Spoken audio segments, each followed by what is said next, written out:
Did you know that building IKEA flat pack furniture is grounds for divorce in over 30 states? Yeah, it's true.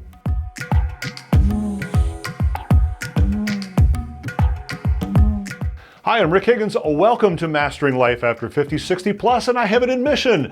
I am a complete pain in the ass to build anything with. Okay, perhaps maybe I should explain that a little more deeply. When I put together furniture, items, anything that requires a detailed, without English words, but cute little pictures type of thing, I am very efficient. I am very go-go. I've got the product in my head. I know exactly what it's gonna look like. I'm 2 steps ahead of the document. I am just ready to go, go, go, and I expect everybody on my team putting together that shelf set or bedroom, whatever the thing is, I expect them to be on the exact same page that I am. And yeah, that doesn't exactly make for a loving, wonderful relationship for those couple of hours. Now, my girlfriend Nikki, on the other hand, she is more of a gypsy type of individual. Yeah, she likes looking at the instructions and making sure she understands everything, but after that, it's sort of free-flowing and, let's just take a stop between every step and make sure we're doing it right, and then let's talk about our feelings while we're, can't do it. So you can already kind of see where me and her, well, it's not good.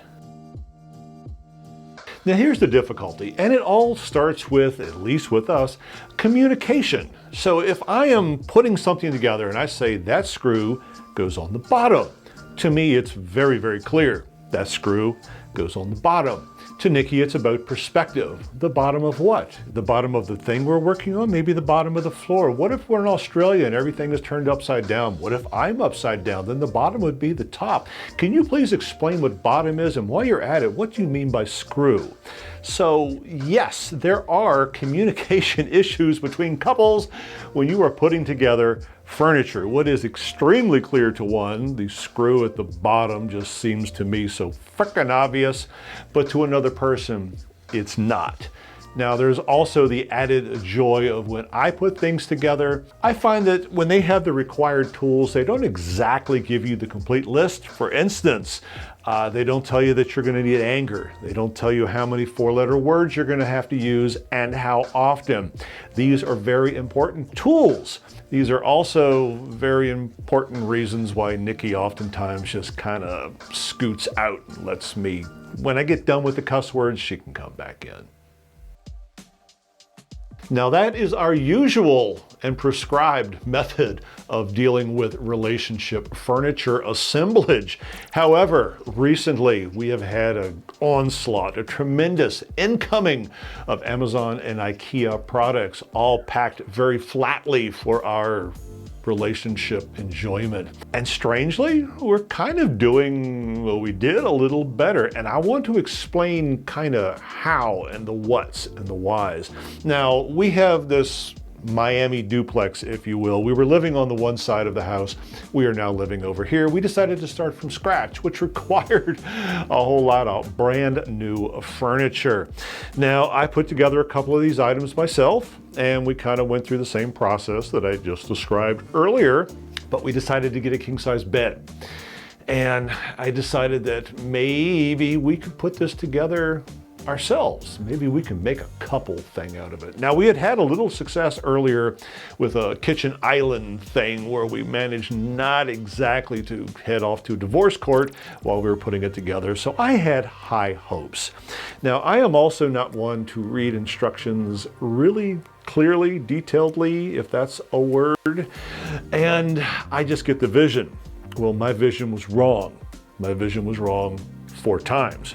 Because this particular king-size bed has 2 platforms with it that can be flipped in several directions to do several things, including making cappuccino, I'm sure, if I had only read page 73.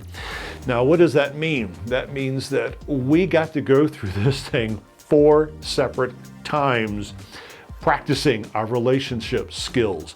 Now, for me, that meant slowing down. For me, that meant realizing that when I said the screw, that I had to be extremely specific without, that touch of anger in my voice. And for Nikki's side, she had to kind of understand that if I said the bottom of something, I kind of meant the bottom in this particular space and time of the item we're building. We both worked on it a little bit. We both failed the first time. We both built it completely upside down. Second time, it's kind of hard to understand, especially with the lovely Swedish imagery that they put in there. It makes no sense.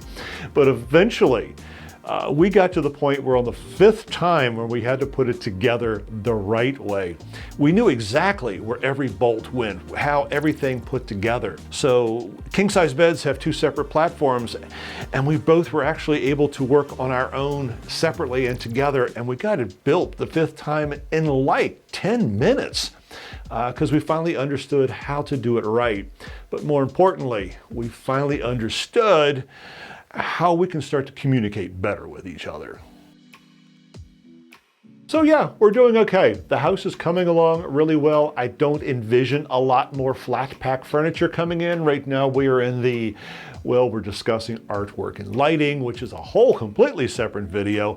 But as far as you and I, my friend, would I recommend IKEA flat pack furniture as couples therapy? No, I would not. I would not recommend this at all. With a fair amount of luck and a good dose and heaping of bourbon, we managed to get through this. Now, the end result is making us very happy. We have stayed out of divorce court, and for the most part, we're not looking forward to doing this ever again, but we're happy that we did. Now with that, I do want to leave you with one final suggestion. If you absolutely must put together some flat pack furniture, besides the tools that they don't tell you that is in that document, you are going to need 3 other things. You are going to need an engineer, you're going to need a lawyer, and you're going to need a priest. Believe me, you're going to need all 3 of them. Anyway, be safe, be healthy, be happy, put together that furniture while wearing your mask in case somebody comes over, and we will talk to you soon.